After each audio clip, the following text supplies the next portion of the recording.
during the Grand Prix, Yeah.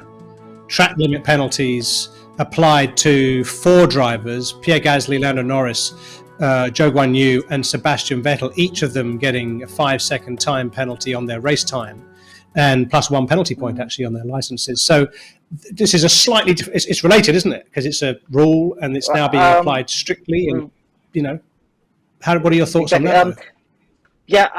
Again, it's a bit like the racecraft thing, where you're allowed to push. Sometimes you allow people to get away with pushing people off because it's really hard to give the space and you've bombed from someone. Same with track limits.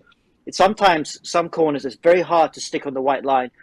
Maybe because of the tire, but I think it's more just because of the way the corner is designed, that sometimes you're blind over a brow and it's very hard to see where the edge of the track is. So on those sort of corners, like the last 2 corners of Red Bull Ring, it used to be you just use the curb. And that's great because when you run up on the curb, you can feel the curb and you know, okay, I got to there and that's it. I don't go any further.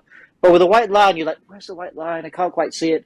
So it's really hard to see. And that's the drivers end up looking silly because all of them just ended up with track limit penalties.